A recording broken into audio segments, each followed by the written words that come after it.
¿Sí? ¿Se ve completo?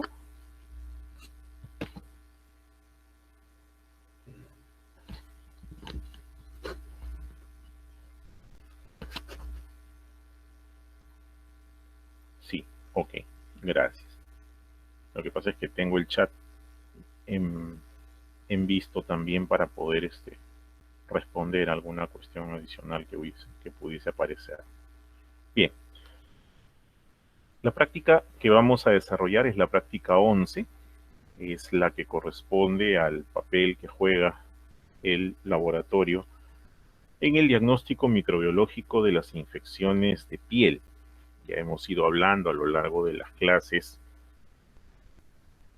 el diagnóstico de las microbiológico de las infecciones en diferentes aparatos, sistemas y órganos. Hemos hablado de las infecciones del tracto respiratorio, del tracto digestivo, del tracto urinario, la parte genital, y ahora hablaremos un poco de las infecciones de piel.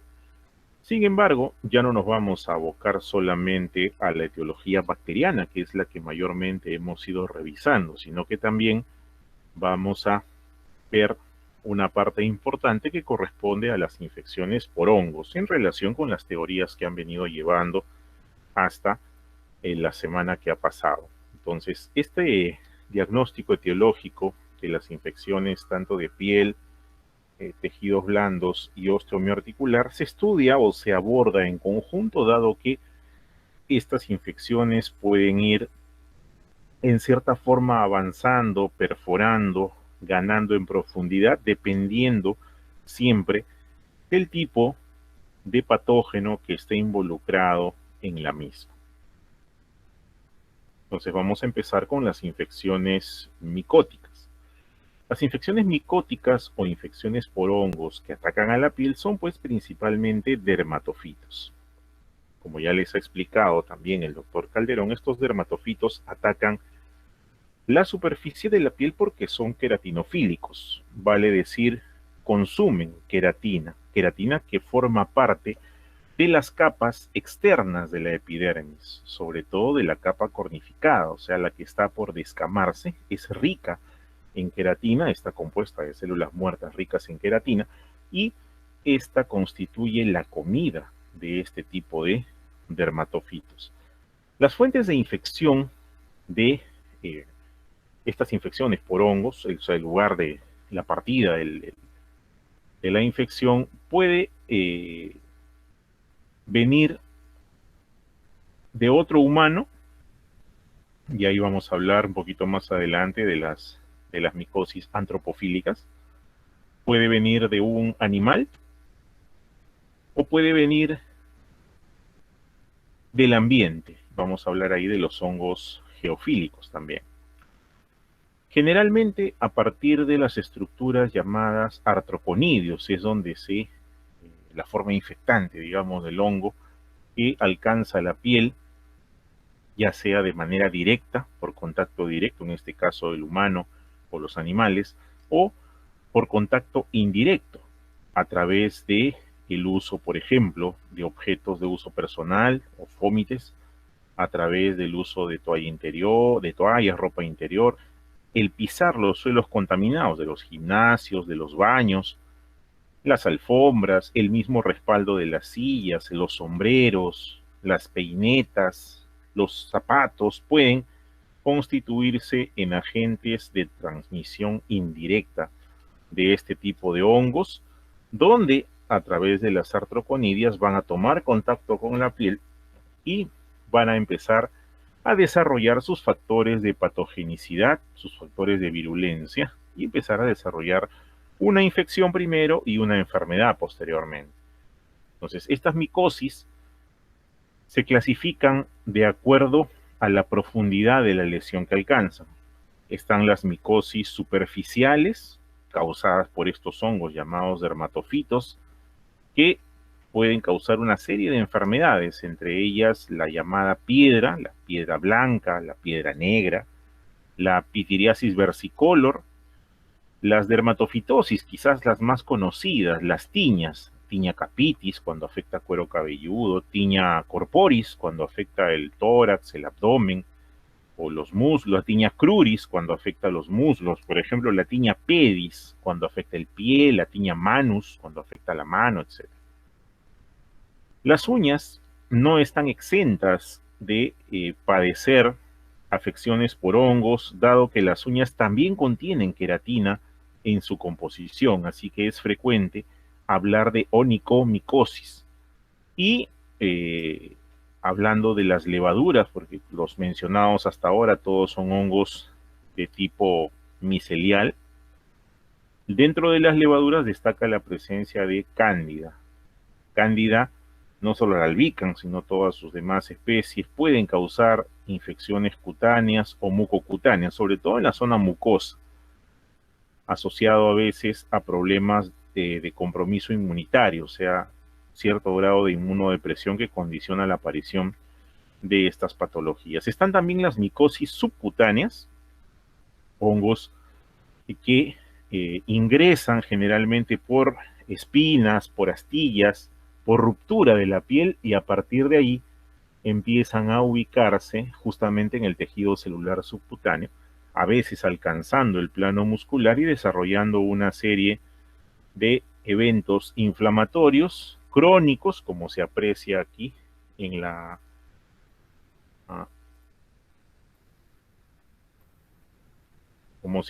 estos eventos inflamatorios crónicos son desarrollados justamente por este tipo de hongo, la esprotricosis, por ejemplo, el Sprotrix schenki, que es un tipo de hongo, causa este tipo de afecciones. Este paciente cargaba frutas cargaba cajones de naranjas y una de las astillas tenía una atroconide de este tipo de hongo y bueno, pues se infectó y el hongo fue avanzando e invadiendo. Lo mismo en el caso del micetoma, que también produce este tipo de afección. Este tipo de enfermedad no se da en un día ni en dos. Generalmente se trata de meses de evolución y a veces años. Y el paciente no acude a la atención por diversas razones, por vergüenza, porque no está a su alcance o porque de repente no le produce cierta impotencia funcional, o sea, puede seguir trabajando, pues esto generalmente pues es en el campo, ¿no? En la ciudad es bien raro ver la micosis cutánea, eso es de campo, y necesita pues seguir trabajando para poder llevar el dinero a su hogar. Por otro lado están las micosis profundas, aquellas micosis que pueden afectar el tracto intestinal, pueden afectar los tejidos, pueden afectar el sistema nervioso central, pueden afectar los vasos sanguíneos, el mismo corazón, y esas son las micosis profundas. Las micosis profundas, por lo general, se trata de hongos oportunistas. Vale decir que una persona inmunocompetente es bien raro que haga una micosis profunda. La gran mayoría de estos agentes, paracoccidioidomicosis, histoplasmosis, coccidioidomicosis, etcétera, están relacionados con inmunodepresión, sobre todo inmunodepresión asociada al virus de inmunodeficiencia humana. Cuando hablamos de hongos antropofílicos, hablamos de hongos antropofílicos cuando estos son aislados solamente en el hombre, vale decir que no se comparte con los animales y tampoco se encuentra en otros lugares, no se encuentra en el suelo, por ejemplo. Este tipo de hongos que solamente son aislados en los hombres se caracterizan entonces pues por una transmisión que es exclusivamente interhumana. Exclusivamente interhumana. ¿Cuáles son esos tipos de hongos? Tenemos ahí a el Epidermophyton flocosum. Epidermophyton es un género de hongos dermatofitos. Están los Trichophyton rubrum con sus diferentes especies, el interdigital, el Scholleni, Tonsurans, Violaceum y el Microsporum, que es otro género de hongo queratinofílico también. Todos ellos considerados hongos antropofílicos. Los hongos zoofílicos son hongos que van a afectar no solamente la piel, sino también el cabello, el pelo y las plumas. Estos hongos están relacionados a animales. Son, de hecho, normalmente portados por animales. Sin embargo, de manera ocasional pueden infectar al hombre, sobre todo cuando hay contacto cercano con este tipo de animalitos que están infectados. Y allí pues tenemos especies como el Microsporum canis, que se encuentra invadiendo y produciendo enfermedad en perros y también en gatos. El Trichophyton mentagrophytes, que produce enfermedad en roedores, sobre todo en conejos. El Trichophyton verrucosum en las vacas, el Equinum en los caballos, el Microsporum nanum en los cerdos y el Gallinae en las gallinas.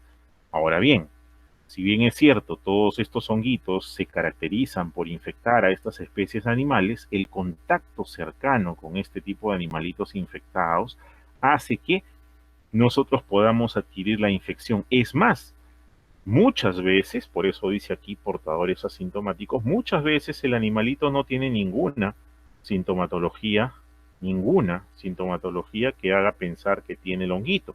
Las lesiones pueden ser microscópicas inclusive, pero este animalito se convierte pues en un portador asintomático. Entonces cada vez que lo cargan, cada vez que lo tienen cerca, van contrayendo o van infectándose con las artroconidias de este tipo de hongos.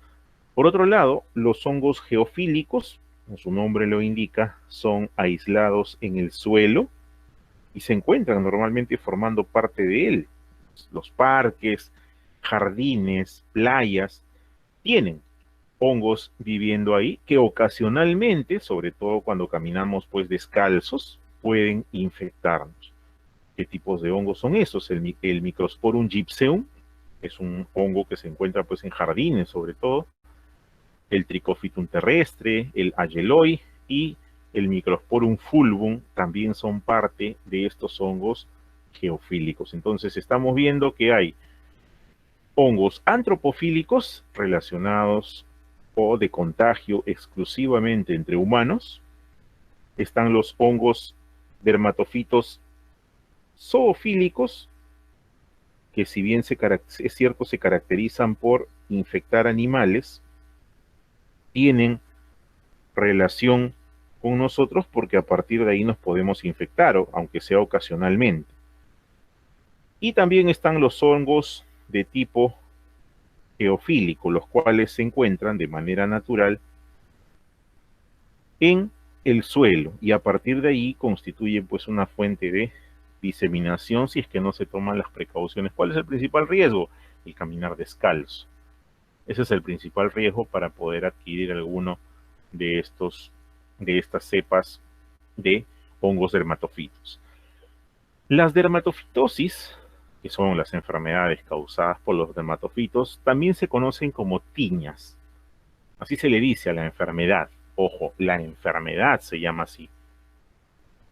Las tiñas tienen diferentes agentes causales. Ojo que esto es pregunta de examen final. Las tiñas tienen diferentes agentes causales. La tiña es una enfermedad, la dermatofitosis es una enfermedad. ¿Qué tipo de agentes causales tienen? Bueno, dentro del género Trichophyton, donde está el rubrum, mentagrophytes, verrucosum, tonsuras, violáceo, entre los principales.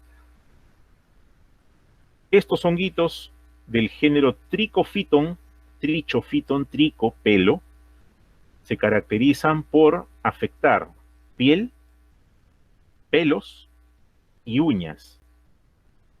¿Qué significa eso? Que pueden producir tiña corporis de piel, pueden producir tiña capitis de pelo, de cabello, en la cabeza, y pueden producir tiña unguium de uña. Sin embargo, Microsporum no puede hacer todo eso. Microsporum, con sus dos especies, Canis y Gypseum, pueden causar infección de piel y de pelos, pero no causan infección de uñas el Microsporum. Por otro lado, Epidermophyton, con una sola especie representativa hasta el momento, que es Epidermophyton flocosum, causa infección de piel y de uñas, pero no de pelo. Entonces, esto es importante a tener en cuenta a la hora que hacemos el análisis de las muestras que van llegando al laboratorio, porque de acuerdo a lo que vamos obteniendo es tiene que ver con lo que vamos a buscar. Ahora, las micosis, es cierto que las micosis cutáneas pues son comunes en el Perú y además son enfermedades cosmopolitas, significa que tienen distribución mundial. Tan es así que constituyen una de las primeras causas de consulta al dermatólogo. Y eso se debe a que se incluye pues infecciones causadas por dermatofitos, las llamadas dermatofitosis o tiñas, y también las que no son de tipo dermatofitosis.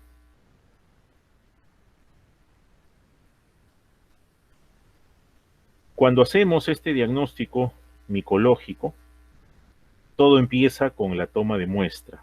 Hay un algoritmo de trabajo para esto, pero todo empieza con la toma de muestra, que en este caso es muy importante, dado que una buena calidad de muestra me garantiza a mí un buen diagnóstico, la realización de pruebas auxiliares correspondientes y la llegada a el diagnóstico correcto para el paciente. Aquí interviene mucho el tiempo de transporte de la muestra al laboratorio, la información asociada que le podamos dar al laboratorio para la búsqueda de lo que queremos encontrar, la edad del paciente, alguna comorbilidad o enfermedad asociada, si tiene factores de riesgo, o alguna información epidemiológica o de tratamiento antifúngico que nos pueda ser de utilidad para el diagnóstico. Las técnicas y los métodos que se emplean son pues dirigidos a detectar al patógeno. Vale decir que son técnicas de tipo directo. ¿Por qué? Porque yo tengo que observar al patógeno, ya sea in vivo, en el microscopio, o de repente necesito realizar algún procedimiento de cultivo. O más aún, de repente necesito realizar algún tipo de prueba inmunológica, antígeno-anticuerpo, que es la otra forma de investigar las micosis, o sea, para poder buscar qué tipo de anticuerpos presenta el paciente contra determinada enfermedad. En el caso de los hongos dermatofitos y en el caso de las dermatomicosis en general, una parte importante del diagnóstico lo constituye la determinación de la sensibilidad contra los antimicóticos, o sea, la sensibilidad antifúngica, lo que se conocía antes como antifungigrama. Y eso es importante porque también, al igual que en el antibiograma, me va a permitir obtener algunos datos de relevancia para poder dirigir mi tratamiento hacia mis pacientes y lograr el mayor éxito posible, dado que de la interpretación crítica que yo pueda hacer de estos hallazgos, esto pues será de utilidad sobre todo para el tratante, pero también para el paciente.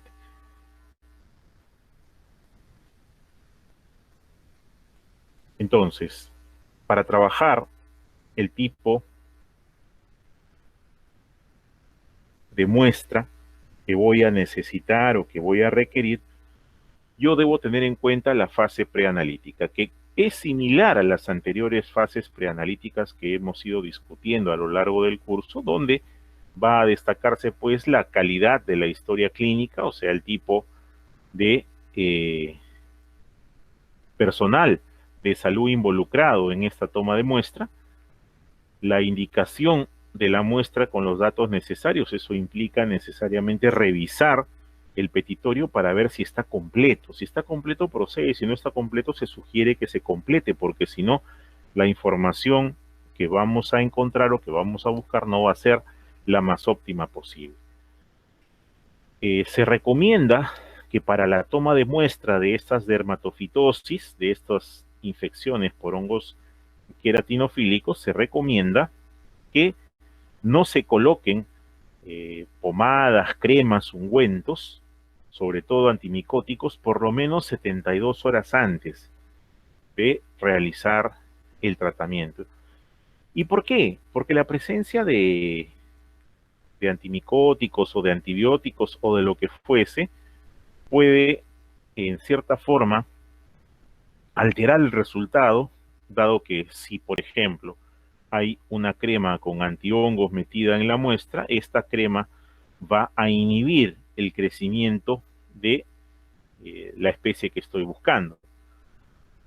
Ahora, tampoco se colocan otro tipo de colonias, perfumes ni nada, simplemente es un aseo lo más ligero posible e inmediatamente acuden al laboratorio. La toma la hacemos en el laboratorio y va a depender de acuerdo a la lesión.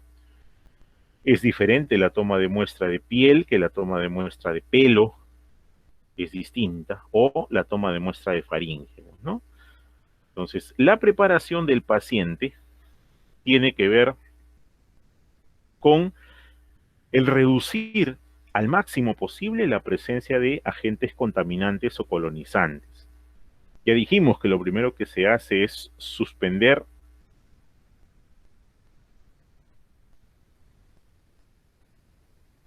la ingesta de medicamentos contra los hongos.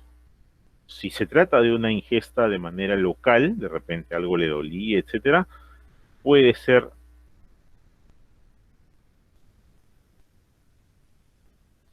y esta reducción de estos agentes contaminantes o colonizantes pasa justamente por la suspensión de la medicación antifúngica, que si es sistémica, por ejemplo, está tomando fluconazol o está tomando clotrimazol por vía oral, debe de ser de 7 a 10 días previos, y si es local, hasta 72 horas.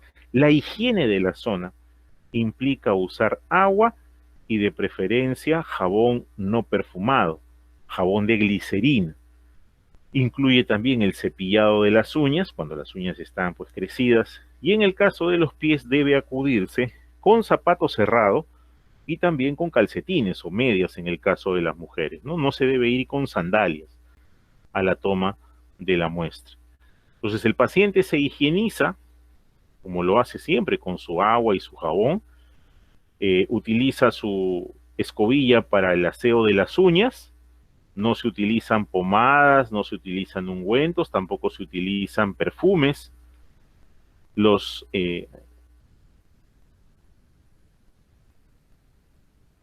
medicamentos son suspendidos, ya hemos dicho, si se trata de una búsqueda de una infección sistémica, de una semana a 10 días antes, o si se trata de una búsqueda local, por ejemplo, en piel o en pelo, lo normal es que 3 días antes no haya tomado nada, ¿no? Y el lavado de manos, que obviamente es importantísimo. En la fase analítica, lo primero que se hace es un examen directo. Ya hemos visto cómo se hacen los exámenes directos. Para el caso del hongo es similar, se añaden a veces algunas coloraciones de ser necesarios e importantes, pero a la par de empezar a trabajar los exámenes directos, se evalúa y se pondera la necesidad de poder realizar diagnósticos de tipo rápido, o sea, tipo PCR, ¿no? Que existe para algunas enfermedades en el caso nuestro. Entonces, si no se necesita aplicar la metodología confirmatoria rápida, empezamos el trabajo con un examen directo que va a contener como mínimo un tratamiento de la muestra con hidróxido de potasio. En el caso de la piel, en el caso del cabello, perdón, y en el caso de las uñas, se utiliza el KOH al 10%. ¿Por qué?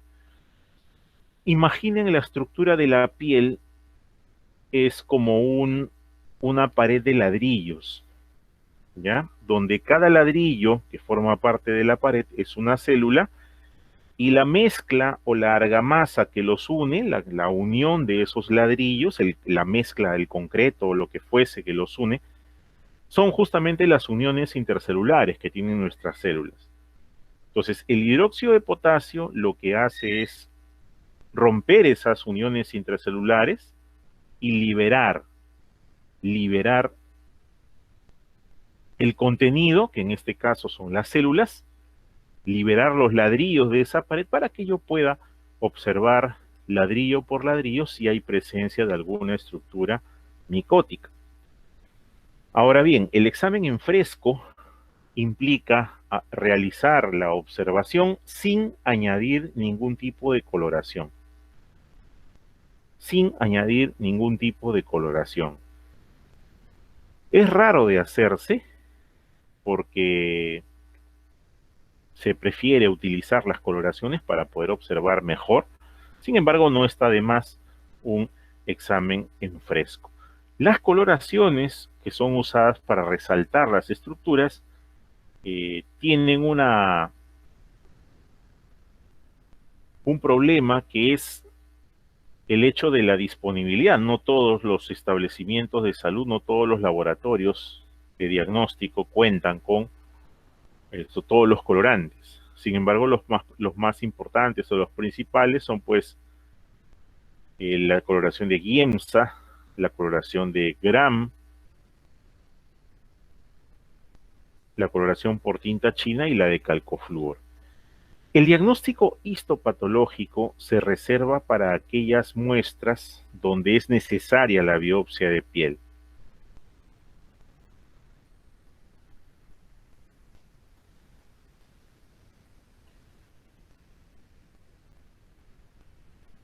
En la fase analítica, o sea, ya con el trabajo de laboratorio, una vez que llega la muestra al laboratorio, se procede a hacer el cultivo, teniendo en cuenta lo siguiente.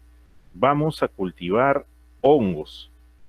Si se trata de una levadura, por ejemplo, levadura cándida, lo más probable es que el crecimiento de la muestra, de la colonia que quiero que crezca, no es rápido como en las bacterias. En las bacterias yo siembro hoy día a las 6 de la tarde y para el día de mañana, al mediodía, ya las bacterias han crecido, se han desarrollado colonias y ya crecieron. Eso a veces no es tan rápido con el caso de los hongos. Hay hongos que demoran muchísimo en crecer. Entonces, una vez que decido qué tipo de medio, con qué tipo de medio voy a trabajar, ya sea universal, selectivo, de enriquecimiento, diferencial, inmediatamente procedo a hacer la toma de la muestra. ¿Qué es lo que busco yo? En esta fase analítica del diagnóstico, busco el aislamiento de las colonias características, igual como en bacterias. ¿Se acuerdan que crecían bastantes puntitos de colores? Dijimos que esas eran las colonias. Algo similar, no igual, va a ocurrir en el caso de las dermatofitosis por dermatofitos. Hay algunas pruebas de morfología, sobre todo microscópica. La característica de las cifas es la principal. Las características de las estructuras reproductivas, por ejemplo, que es otra de las características importantes para poder discriminar la forma y la identificación de un tipo de hongo dermatofito. Algunas pruebas fisiológicas o bioquímicas, en caso corresponda hacerlo. Pruebas de tipo inmunológico, reacciones antígeno-anticuerpo, si es que se alcanza a hacerlo. Y, como siempre, finalmente se trabaja la prueba de sensibilidad y de resistencia a los medicamentos a utilizarse en la parte antifúngica. Entonces ahí generalmente se prueba pues con clotrimazol, con todos los tipos de medicamentos utilizados para combatir estos hongos dermatofitos. La fase posanalítica tiene como indicación principal la interpretación de resultados. Pues recuerden que no solamente estamos tratando resultados, estamos tratando pacientes. Y como estamos tratando pacientes, necesitamos tomar el resultado y correlacionarlo, interpretarlo con el cuadro clínico que presenta el paciente.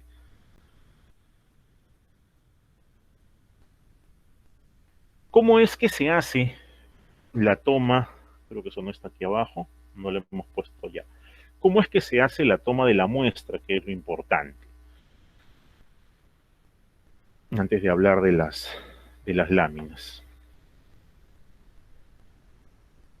Ya hemos dicho que cuando yo solicito una toma de muestra biológica para hongos, es necesario considerar algunos aspectos importantes, por ejemplo, el tratamiento previo, si es sistémico tópico, ya hemos dicho, una semana, 10 días si es sistémico, 2 días, 3 días si es tópico.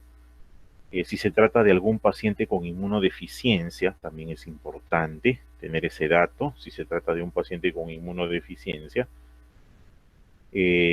Descartar la presencia de cosméticos, desodorantes, perfumes, brillantinas, cremas, talcos, todo aquello que pueda interferir con el análisis de la muestra, y eso se le advierte al paciente. Le dice, usted se lava, no se va a echar talco, no se va a echar perfume, depende de la zona, tampoco se va a poner desodorante, viene directamente después de haberse lavado con agua y jabón, nada más. ¿Por qué?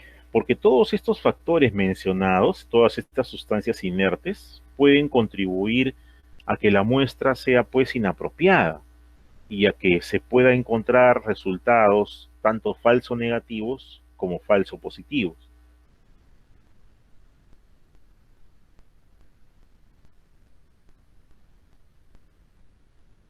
En cuanto al transporte y conservación, que es otro aspecto importante del diagnóstico de las infecciones micóticas, las muestras para diagnóstico de micosis deben transportarse y recolectarse también, como no, en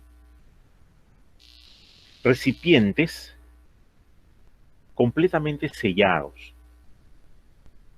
En algunos casos se recomienda tubos estériles con tapa rosca, en otros casos envases de boca ancha, estériles, jeringas, si se trata de una micosis subcutánea, es una jeringa la que voy a utilizar, una profunda también, frascos de hemocultivo, y las muestras deben ser procesadas de preferencia dentro de las 2 horas siguientes a su extracción. O sea, no podemos dejar las muestras para ser procesadas a la siguiente semana, sino que deben ser de inmediato. Cuando se trata de una muestra de tejidos tipo biopsia, por ejemplo, lo que se hace pues es dividirlas y colocar eh, en diferentes frascos los fragmentos a utilizar por patología. En el caso, que puede pasar, en el caso de que las muestras no pudiesen procesarse dentro de las 2 horas, se recomienda la preservación de las mismas a temperaturas de refrigeración de 4 grados. ¿Por qué? Porque lo que quiero es evitar la proliferación de las bacterias y de otros contaminantes que finalmente lo que me van a dar es un falso positivo.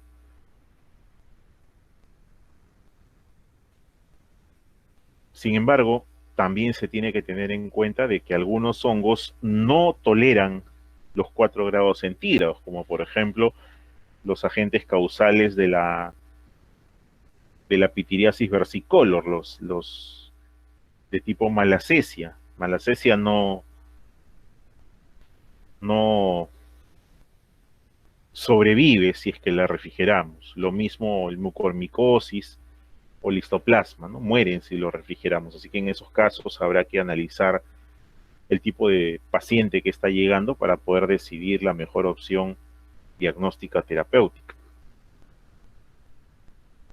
En el caso de las escamas de piel, que es la primera muestra que se toma siempre,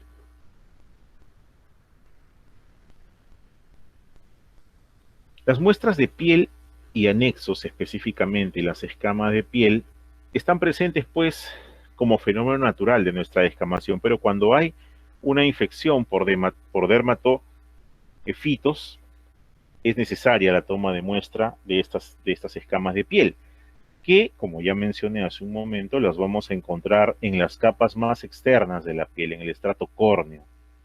Y para obtenerlas se realiza un raspado suave de los bordes de la lesión.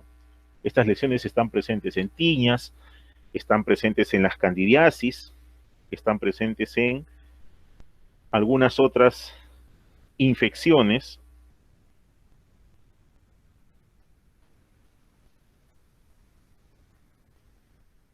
y esta toma de muestra de piel se hace a través de una placa Petri, una lámina portaobjetos, o en su defecto, si se cuenta con una hoja de bisturí, y se empieza a raspar la piel.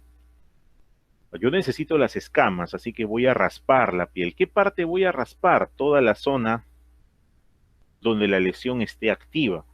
Ustedes van a ver que este tipo de tiñas o dermatofitosis lo que hacen es empezar en el centro como una moneda y luego van avanzando de manera excéntrica hacia el exterior. Eso se debe al metabolismo de la queratina. Los hongos van comiéndose lo que van en el centro y van dejándolo en la periferia.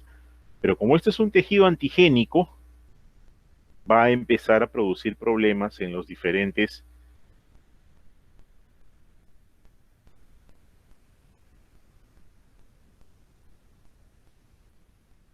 Entonces, con esta hoja de bisturí, lo que voy a hacer es raspar de manera tangencial a la lesión y colocar las escamas en esta placa Petri para transportar al laboratorio. En el caso de que la micosis tenga una descamación muy fina, como por ejemplo sucede en la pitiriasis versicolor, como sucede en la piedra negra también, en la tiña negra, o piedra negra se le dice también, es mejor que la muestra se tome con cinta adhesiva transparente, no masking tape, ojo, sino cinta scotch, cinta adhesiva transparente, puede ser la delgada o de repente la gruesa, adhiriendo la parte engomada de la cinta a la piel. ¿Para qué? Para que las escamas se peguen en la cinta. Y esa cinta va a ser analizada para poderla observar. En el caso de las uñas, ¿qué sucede con las onicomicosis? Va a depender de la variedad clínica de la cual estemos hablando. Hay onicomicosis subungual distal, onicomicosis subungual lateral y onicomicosis superficial que van a permitirme obtener una mayor cantidad de polvo de las uñas, mientras que en el caso de la onicomicosis distrófica, como hay un engrosamiento de la uña, llamado paquiniquia también, es más difícil de obtener las muestras. Vamos a ubicar aquí una lesión de estas para poder ver. Entonces, estas micosis superficiales, estas onicomicosis, se obtienen las muestras por raspado de esta zona. En algunos casos se utiliza un corta uñas y se hace un corte de toda esta parte y ese pedazo es el que se lleva al laboratorio para poderlo trabajar. Pero mientras si esto se engrosa, y en algunos casos hay un engrosamiento, y es esto exagerado a veces, no permite la obtención de la muestra, y aún permitiéndola, no voy a encontrar estructuras del hongo metidas en esas células distróficas, por el grosor que tienen. Así que es mejor utilizar las muestras más delgadas posibles. Debido a que estos dermatofitos prefieren a la queratina, que está más cercana al hiponiquio y a la matriz de la uña, es necesario que la muestra la tome lo más cercano posible hacia estas localizaciones, o sea, por esta zona tengo que tomar la muestra. Y se hace igual que en el caso de la piel, con un raspado, utilizando un bisturí, utilizando una cureta, en la parte interna de la lámina ungueal.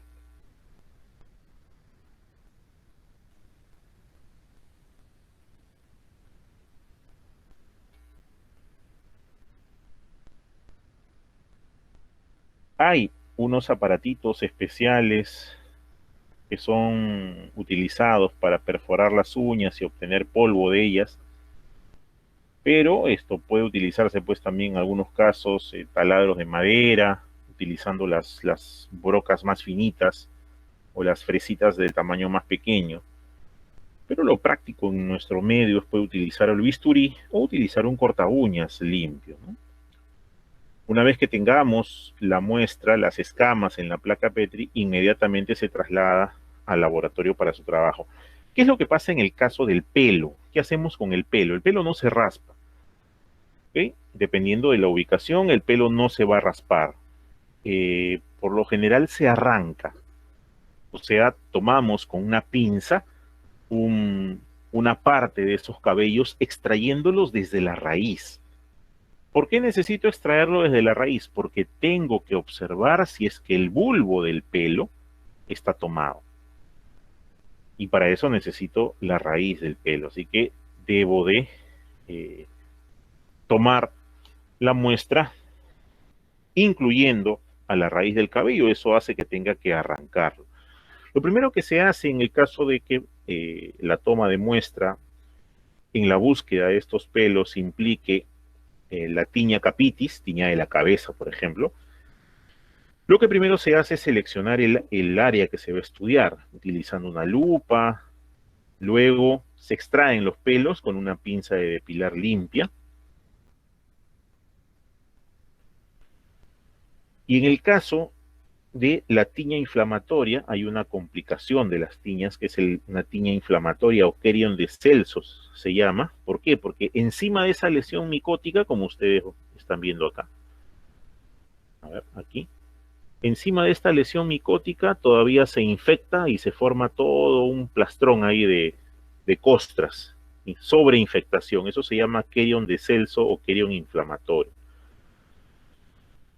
Y en esos casos, dado que no voy a poder arrancar pelos porque no va a haber, todos están destruidos ya, lo que puedo hacer es utilizar la cinta adhesiva, la cinta Scotch, y colocarla encima de estas estructuras tratando de obtener información de ella para trabajarla en el laboratorio. Esas son las muestras principales, digamos, de piel, de cabello y de uñas, pero no son las únicas. También existen muestras de la mucosa, existen muestras de tipo pulmonar, o sea, hay micosis pulmonares, la aspergilosis, por ejemplo, y el diagnóstico del laboratorio se hace a través de la muestra de esputo, así como era para la tuberculosis, aquí también se hace un examen de la muestra de esputo. Existen otro tipo de muestras para tomar, claro, está el lavado broncoalveolar, está el líquido cefalorraquídeo, el líquido sinovial, la orina misma es un medio, una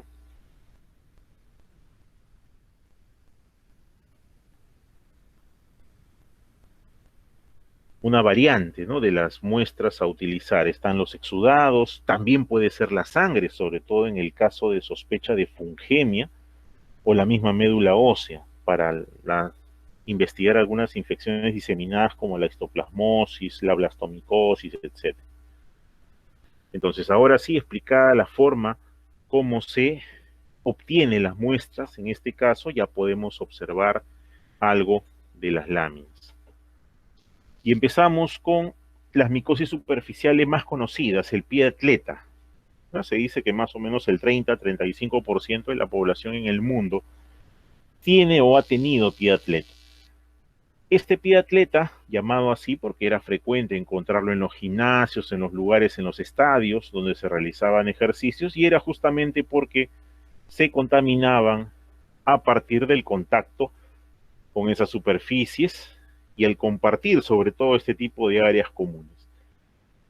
Durante la observación microscópica, hablábamos de los colorantes que se utilizaban, hablábamos del Gram.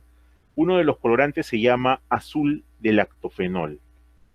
El azul de lactofenol es un colorante que le da justamente esta tonalidad que vemos aquí a la lámina, o sea, se ve un fondo celeste, se observan unas líneas que son las que estoy marcando aquí. Esas líneas son las hifas, o sea, las ramas de un árbol, aproximadamente así, y estas hifas presentan en su superficie y alrededor una serie de estructuras que son estructuras de reproducción del hongo. Esas estructuras de reproducción del hongo son las conidias, que pueden ser artroconidias, blastoconidias, etcétera, pero son conidias. Y esas conidias además guardan o conservan un aspecto que puede ser diferente entre diferentes especies de hongos. Por ejemplo, el Trichophyton tonsurans, que es el principal causante de la pietleta, tiene una gran variedad de hifas, pero estas estructuras conidias chiquitas son características de Trichophyton tonsurans. Hay otros hongos que tienen las conidias mucho más grandes. Aquí está la tiña ungum, llamado también onicomicosis, para su diagnóstico. Y está la tiña barbae, aquella que ataca la región cercana a la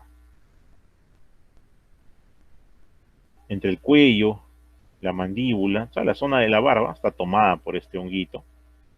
Una característica importante de este hongo que causa la tiña barbae, que es el Microsporum, es que este hongo ofrece fluorescencia cuando se le alumbra con un aparatito de diagnóstico llamado lámpara de Wood.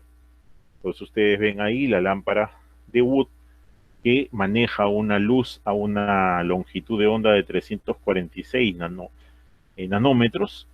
Al iluminar la región donde está el hongo, lo va a pintar de azul.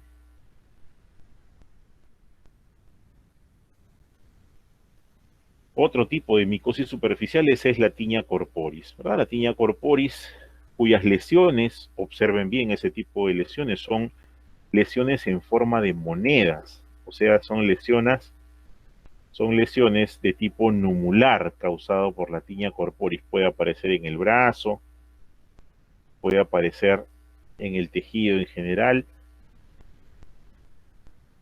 en el abdomen, y se caracteriza por esta presentación de lesión. Como ustedes ven, es esto circular, parece una moneda, con bordes inflamatorios, porque lo que tenemos aquí son bordes inflamatorios. Todos estos bordecitos están inflamados.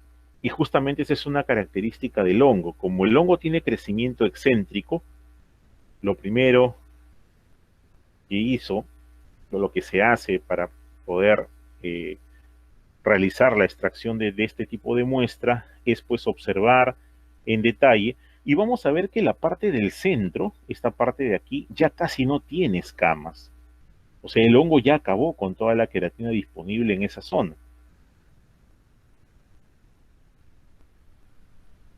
Sin embargo, el crecimiento de tipo excéntrico, o sea, de adentro hacia afuera y cada vez haciéndose más grande, es característico pues de este tipo de lesión tiña corporis. La tiña capitis, como les hablaba también, puede afectar solamente a los folículos pilosos de la cabeza, pero muchas veces estos hongos son capaces de invadir el pelo, o sea, se meten dentro de la estructura del pelo.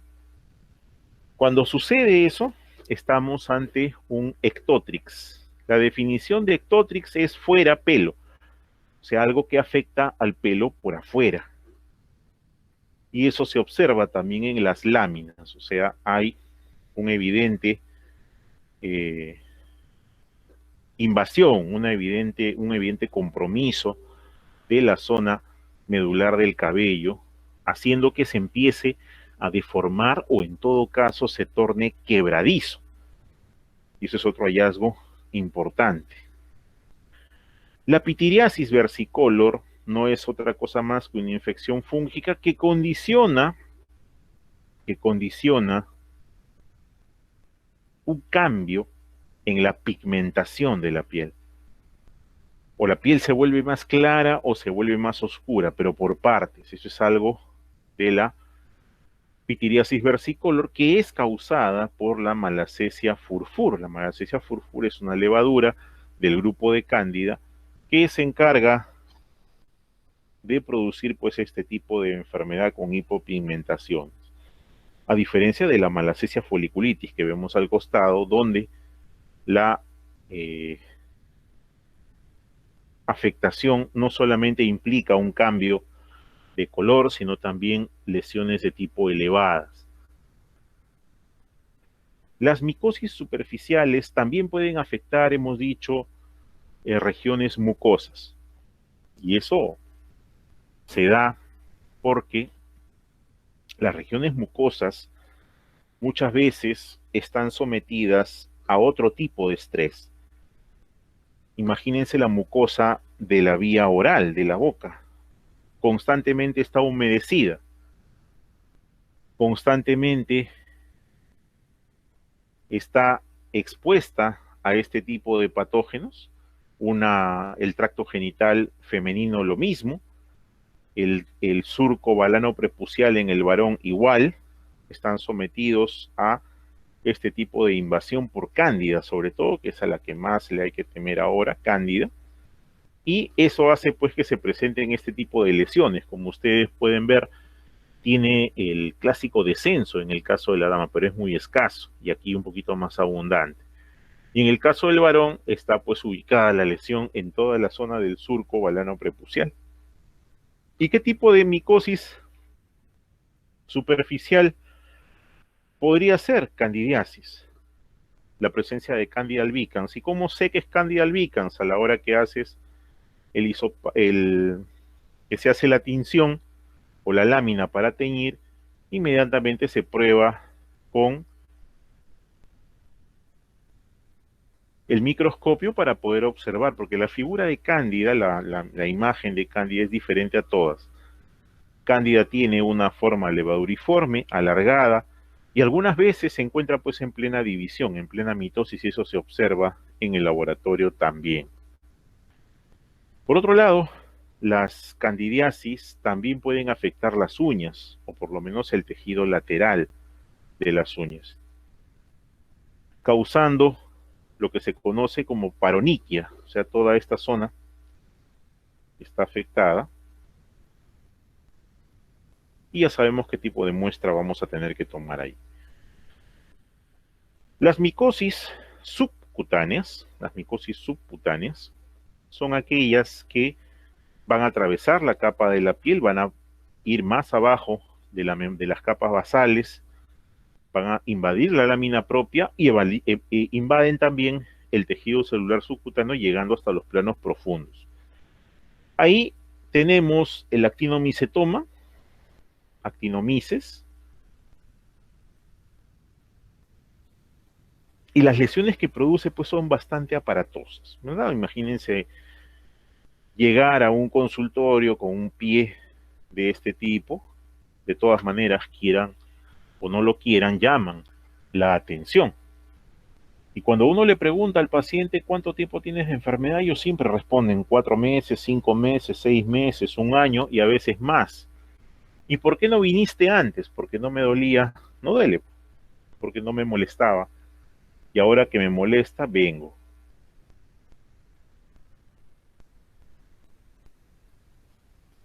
En el caso, aquí tenemos otra micosis subcutánea, digamos el micetoma primero, los grandes.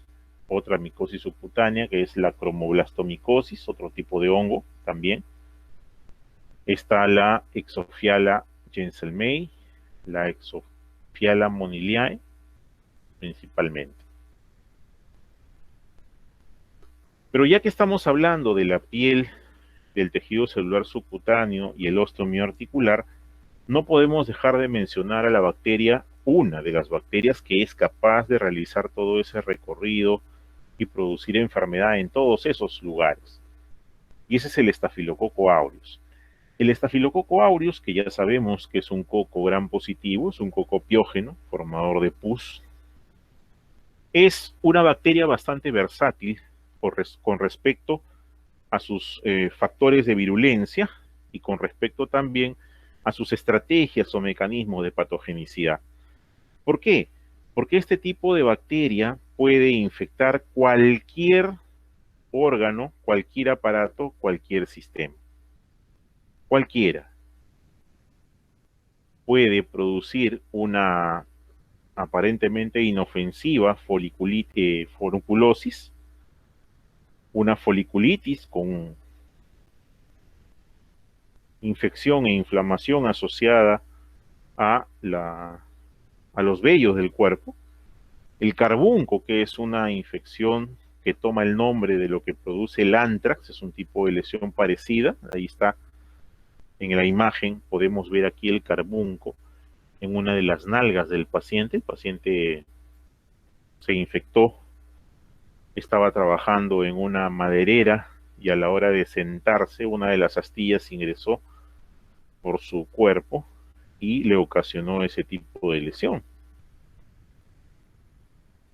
Está también uno de los más conocidos, que es el impétigo, la afección por Staphylococcus aureus de la zona de la cara, las comisuras palpebrales, el triángulo naso-oral, son los principales involucrados con el impétigo.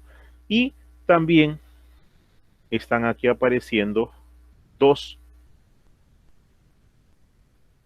síndromes relacionados con toxinas, el síndrome de la piel escaldada y el síndrome del shock tóxico estafilocócico. De todos ellos, de todas las enfermedades mencionadas por Estáfilo, de los que revisten mayor gravedad en la zona de la piel es pues la osteomielitis. ¿Por qué? Porque este Staphylococcus aureus, como posee una armadura bastante versátil y posee cuchillos, posee granadas, puede hacerle hueco a la piel, tiene enzimas que pueden moler la piel, dándole la oportunidad de meterse cada vez más hasta llegar al sistema osteoarticular, o sea, hasta llegar a las articulaciones. Esta, por ejemplo, es una osteomielitis postquirúrgica. Se presentó en un paciente que había sido operado de fractura de pierna, fractura de fémur. Lo operaron, todo bien, pero al cuarto día empezó a hacer fiebre, fiebre, y el paciente terminó muriendo. No pudieron hacerle el diagnóstico a tiempo y tampoco se pudo hacer hacia el exterior. Este frasco, este tubito que vemos aquí, que estoy señalando, contiene pus. O sea, es el líquido de la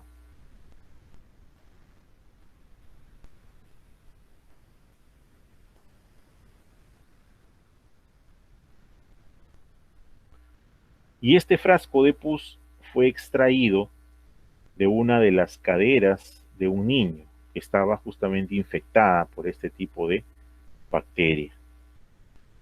Veamos este casito clínico. Es un niño de 6 años que procede de un hogar, dice allí, con condiciones higiénico-sanitarias deficientes, vale decir, no había desagüe, no había una disponibilidad continua de agua natural, de agua, digamos, agua potable, no había. Y este niño pues vivía en un lugar así, muy común, dicho sea de paso, en Lima, donde vivimos actualmente. Entonces el niño se resfría, como se resfrían todos los niños en invierno, y empieza a presentar con el paso de los días una serie de lesiones eruptivas, como si fuesen granitos. Posteriormente esas lesiones, que estaban ubicadas en la zona de la cara, se vuelven vesículas, vesículas que no duelen, o sea, ampollitas, contienen líquido, y se nota o se observa que en la clase del niño, o sea, en la sección del niño en el colegio, muchos niños más, muchos compañeritos tenían la misma lesión. Cuando se observa la evolución de esta lesión, se ve que la lesión del niño resolvía poco a poco, o sea, iba desapareciendo las ampollas, pero en su lugar empezaban a aparecer costras de color amarillo. Y es lo que le termina dando el nombre a la enfermedad, ¿verdad? El impétigo o enfermedad de las costras mielicéricas, porque parece, o sea, cuando se seca esta costra, parece que hubiese salido pues de una fábrica de miel, además del color, porque tiene un color amarillo. ¿Cuál es el problema de esta enfermedad? Que las vesículas a veces se revientan y suelen convertirse en ampollas, o sea, se hace una lesión más grande, ampular y muchas veces pustular, o sea, ese contenido se transforma ya en pus. Al niño no lo han medicado, al niño no le han colocado ningún tipo de medicación, ni local, ni sistémicamente. Se limpia la zona y se toman las lesiones, ¿no? Unos hisopos especiales para ser trabajados. Siempre la muestra debe tomarse del borde limpio de la herida, vale decir, del borde menos contaminado.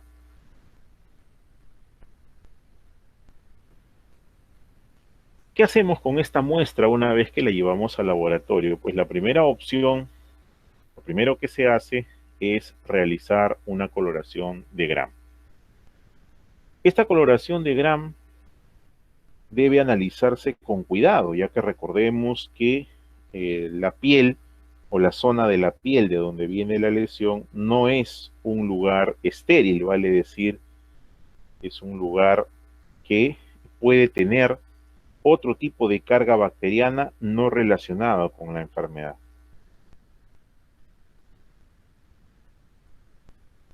Ahora, ¿qué se debe observar si se trata de un impétigo? Bueno, generalmente el componente microbiológico está marcado por la presencia de cocos, o sea, bacterias completamente esféricas, redondas, gram positivos y que además están dispuestos a racimos.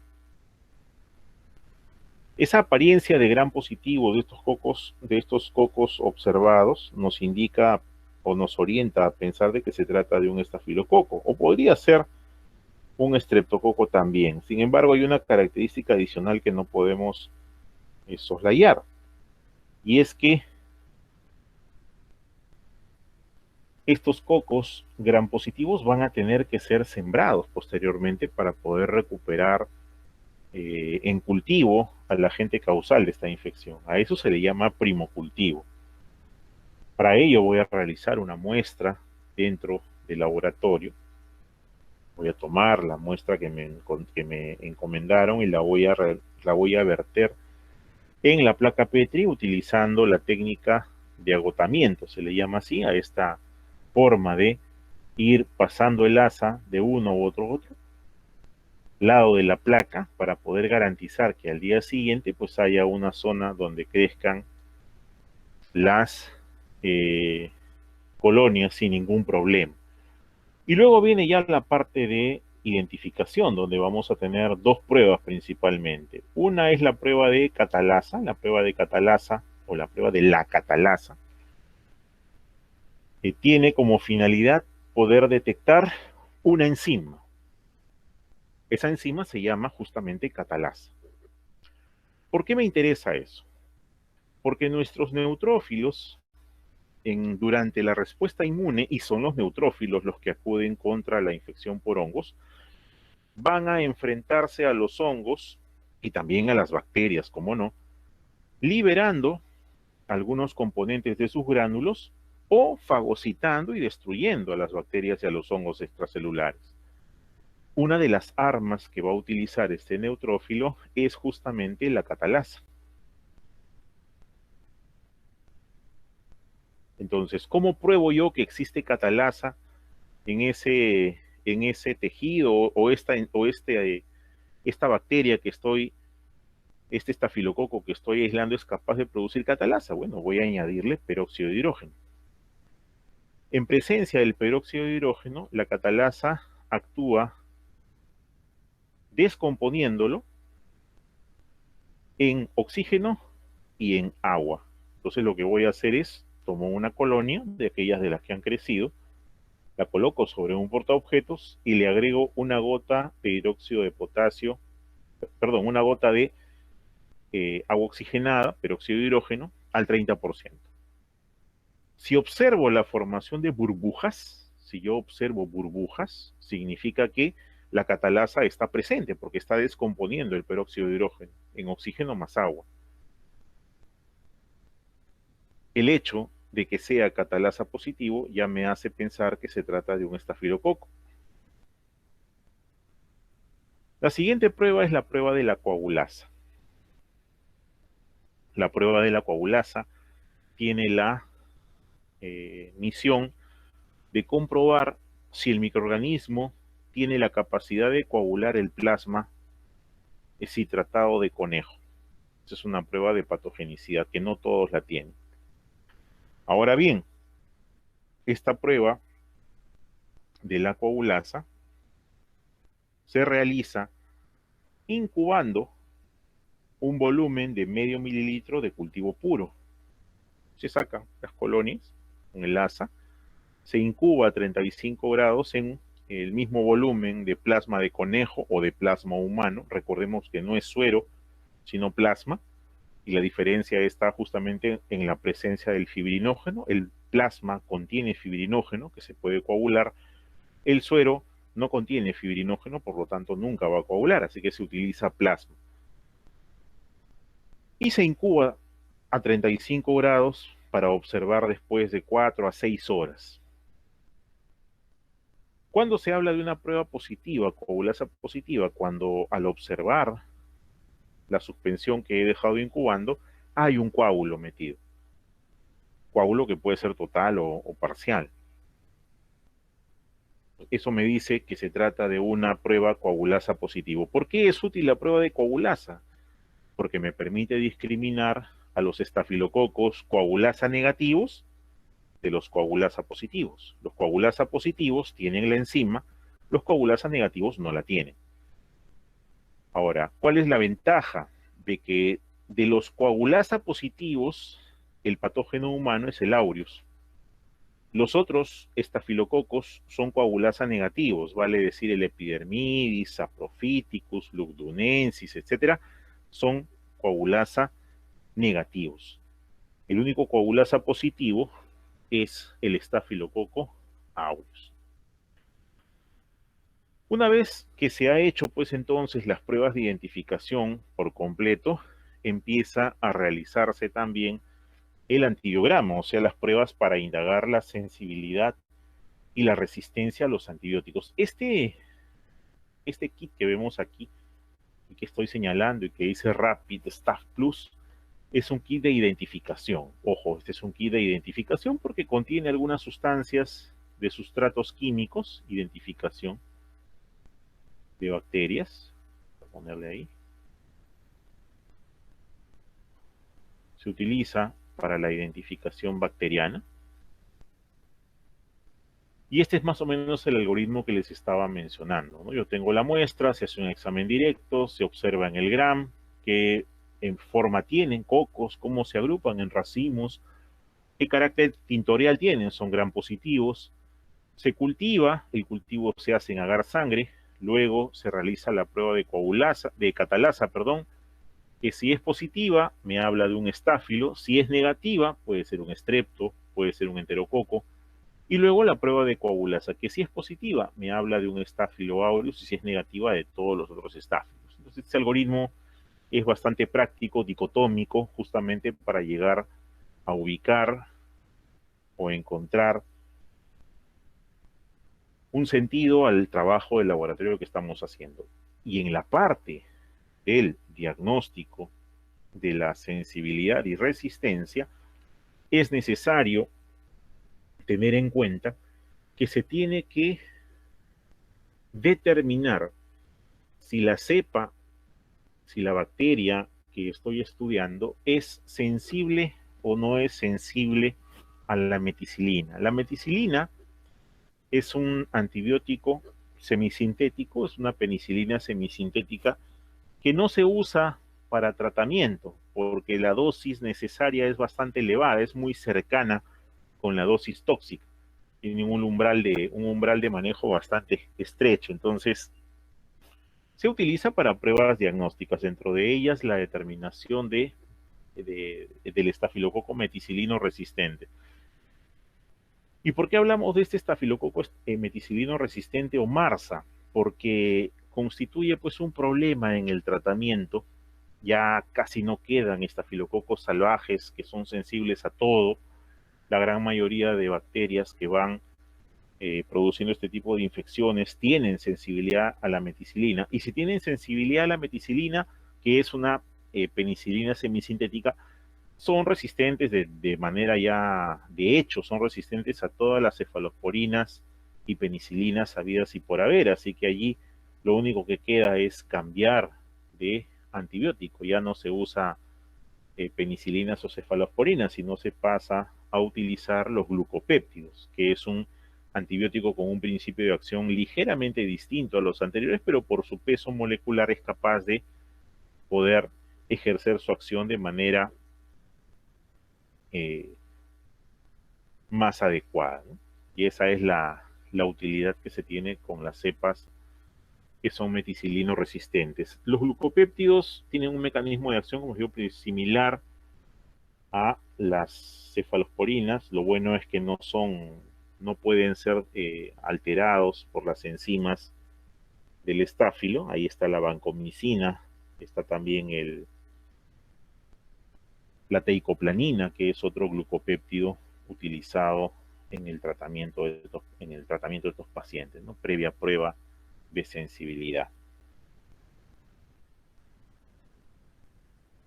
Ahora, dentro del diagnóstico micológico, regresando un poquito a lo anterior que hablamos, cada vez se producen más avances y eso nos permite pues un diagnóstico más seguro, más rápido, más eficiente que el que se obtiene por métodos convencionales.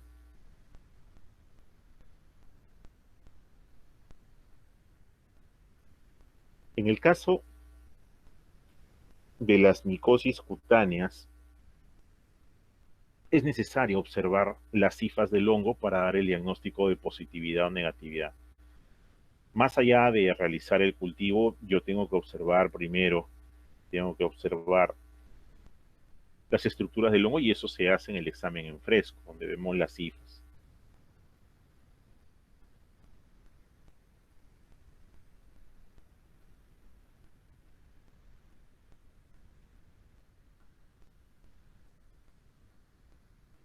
Cuando hablamos del cultivo de los hongos, existen de manera similar a lo que existía en el caso de las bacterias, una variedad grande de medios de cultivo. Sin embargo, el más utilizado, el considerado el medio de cultivo universal, es el agar dextrosa saburó. El agar dextrosa saburó es un medio de cultivo que contiene, entre otras cosas, azúcar. El agar saburó tiene además algunos antibióticos justamente que impiden el crecimiento de alguna bacteria contaminante, sobre todo por la velocidad, ¿no? Estos honguitos dermatofitos de los que estamos hablando crecen pues en 20, 25, 30 días. O sea, no crecen rápido como las bacterias, que crecen de un día para otro. Los honguitos demoran en crecer, por lo tanto, debe garantizárseles la comida durante todo el tiempo que estén sembrados. Por eso es que se utilizan antibióticos como el ácido nalidíxico, el clorafenicol, por ejemplo, para poder evitar que las bacterias que sean parte de la microbiota o que sean contaminantes puedan malograr el, el cultivo a través del crecimiento dentro de las placas Petri o de los tubos de ensayo que se han determinado para este fin.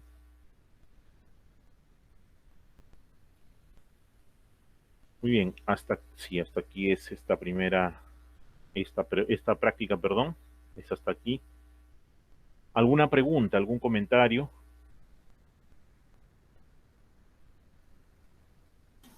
Doctor, ¿Qué tal? buenas tardes. Una pregunta, ¿cuál es el Buenas hongo que tardes. tengo que buscar de forma primordial si es que se tratara de un paciente diabético? Candida albicans es el hongo que se busca en un paciente diabético. Muchas gracias. Ok.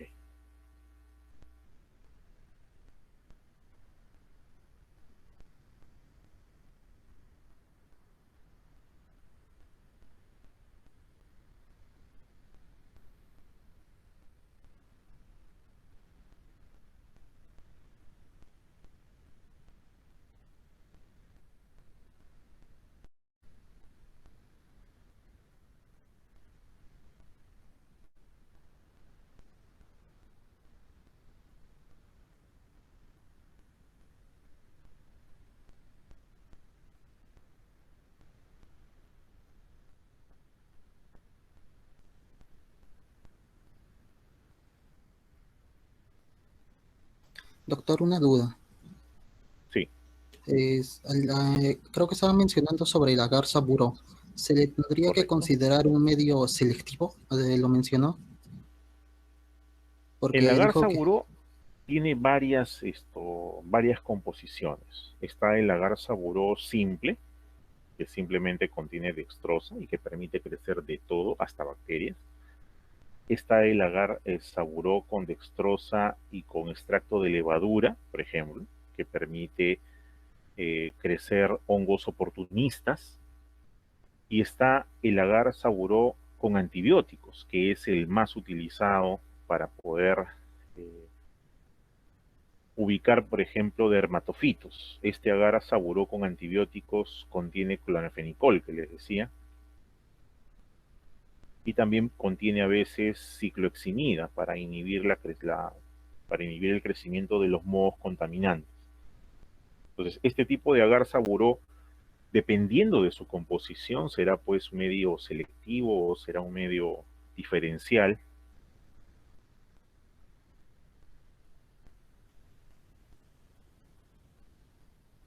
gracias, Hay un medio que se utiliza bastante en la actualidad, que no lo hemos puesto, que es el medio cromogénico.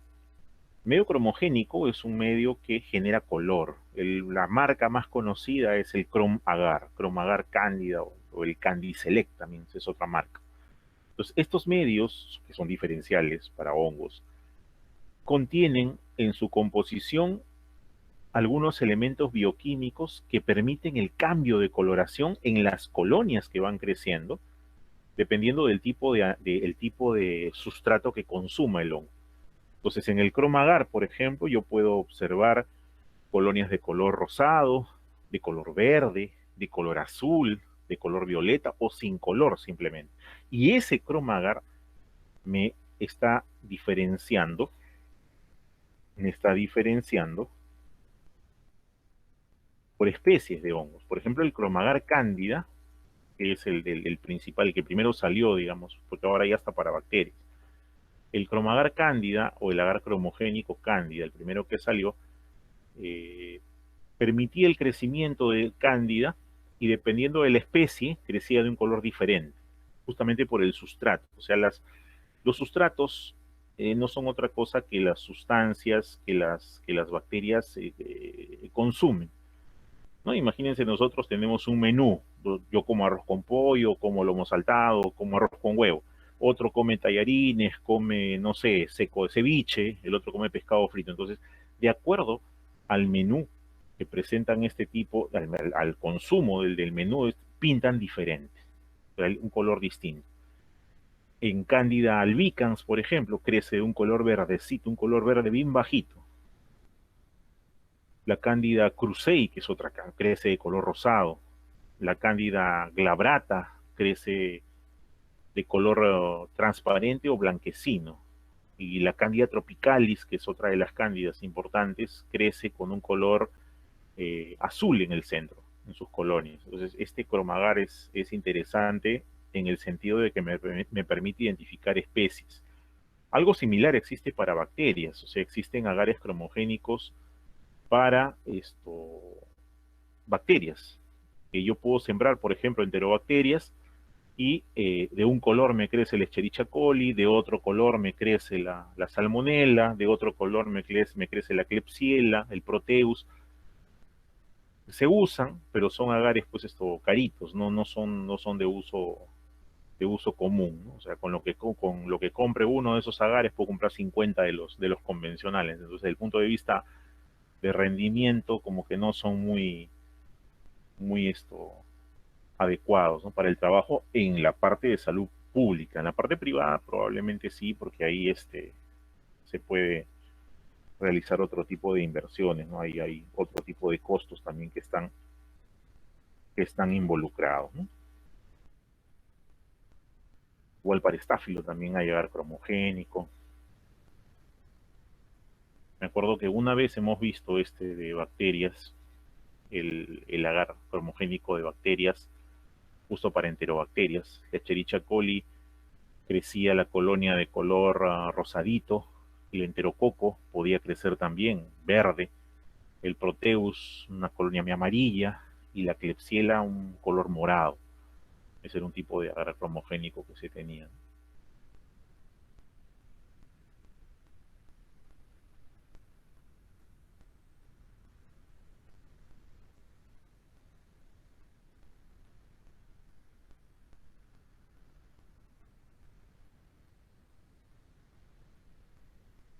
¿Alguna otra pregunta o comentario? Doctor, buenas tardes. Sí, ¿cómo estás? Doctor, una pregunta. Entonces, el agar selectivo para la detección de Escherichia coli sería el agar cromogénico. Y ahora, para Sí, la se detección de usa. la Escherichia coli, ¿a cuántos grados se debe incubar para poder ver la diferenciación? Los agares cromogénicos y los agares de diferenciación, todos se incuban en el rango de temperatura de 32 a 37, de 35 a 37 grados. ¿Por qué? Porque lo que estamos haciendo es reproducir in vitro algo que se produce in vivo. Lo que nosotros estamos tratando de obtener es el crecimiento de una bacteria que produjo una infección en un humano. Entonces la temperatura tiene que ser pues la más cercana a la del humano. En el caso de las bacterias sucede eso. En el caso de los hongos es diferente. ¿Por qué? Depende de la ubicación del hongo. Si se trata de un dermatofito, por ejemplo, la temperatura de incubación no es 37 grados, sino temperatura ambiente. 22, 23, 24 grados. Temperatura ambiente. ¿Y por qué temperatura ambiente? El dermatofito está atacando el pelo, está atacando la piel, está atacando las uñas y la temperatura en esos lugares pues no es 37 grados, es temperatura ambiental. Si se trata de un hongo, digamos, invasivo tipo Aspergillus, ahí sí, primero se siembra y se incuba a 37, pero después que ha crecido se deja ya a temperatura ambiente para que pueda crecer. Cándida, a diferencia de los demás, sí necesita 37 grados para poder crecer, dado que su dimorfismo que le permite desarrollarse tanto como levadura como hongo con pseudo-hifa, esto le da esa facultad, ¿no? De poder crecer a temperatura ambiental, pero también a temperatura corporal. Pero para el diagnóstico, en cándida, utilizamos temperatura corporal. Para las bacterias que tú has mencionado, las estufas para incubación van en el rango de 35 a 37 grados. Y para los dos dermatofitos utilizamos temperatura ambiental.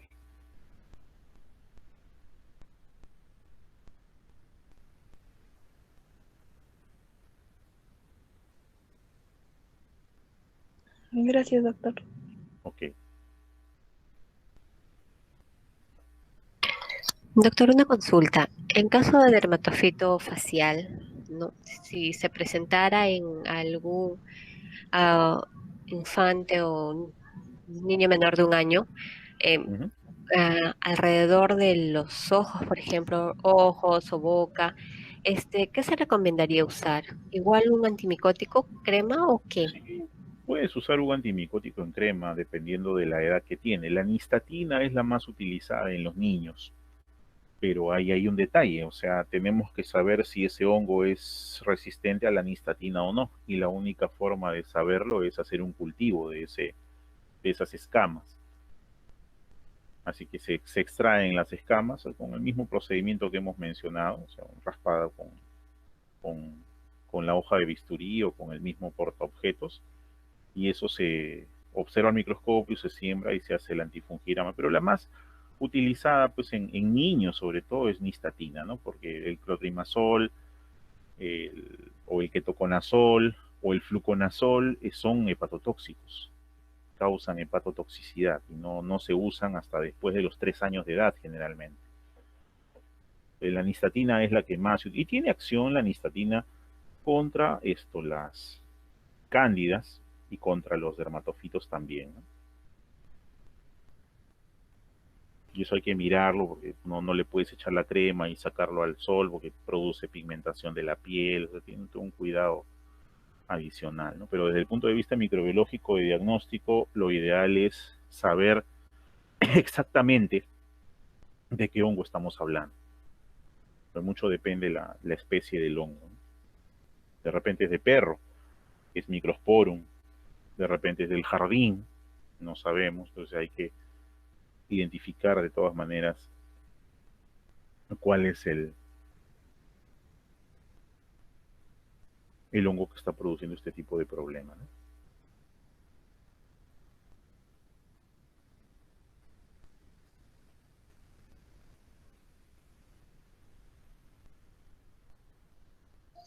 Gracias, doctor. Y una última pregunta. La vez pasada le preguntamos a su colega que también nos enseña las clases y nos recomendó que pues no se usa corticoide porque hay más proliferación de micosis en tópico, ¿no? Porque hay unas cremas que nos mencionó Notil que tiene corticoide y antimicótico. En todo caso, si se utiliza solamente un antimicótico, este tipo de cremas que tienen corticoides, ¿en qué casos se usarían? O definitivamente no está recomendado para nada. El corticoide tiene una función cuando se mezcla con el antimicótico y es el quitar o aliviar el prurito, o sea, para quitar la picazón. ¿Por qué? Porque si pica, aparte que causa molestia, induce a rascarse. Y al rascarse, lo que hacemos es que el hongo se meta debajo de las uñas y lo llevemos a otro sitio, o sea, lo llevemos a otra parte de nuestro cuerpo. Entonces, el uso del corticoide, que dicho sea de paso, en la crema, por lo general viene en muy baja concentración, lo que hace o lo que garantiza es que el prurito disminuya, o sea, no pique tanto. Ahora, sobre el uso a largo plazo, probablemente tenga consecuencias con la proliferación del hongo, pero para el caso del tratamiento tópico, que es generalmente 4 o 5 días, no hay ningún problema. Hay cremas, sí, hay cremas que no tienen corticoide.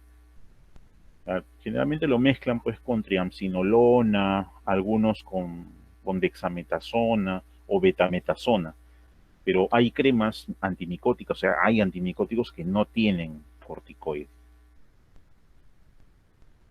Alguna recomendación del dermatólogo a veces es que esas cremas con corticoide no deben utilizarse en zonas de pliegues, por ejemplo, en las zonas de las ingles o en la zona íntima, ¿no? Que no debe utilizarse, debe ser sin corticoide, pero bueno, eso va a depender mucho del tiempo en que se use.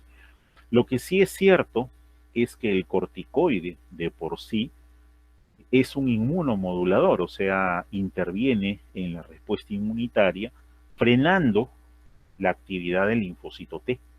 Y ya sabemos nosotros que el linfocito T se va a encargar de dirigir toda la respuesta inmune frente a los hongos, a las bacterias, a los parásitos y a los virus. Así que si yo coloco corticoide como parte del tratamiento, lo que estoy haciendo es, en cierta forma, producir cierto grado de inmunodepresión en mi paciente. Ahora, una cosa es el corticoide administrado por vía intramuscular, endovenosa,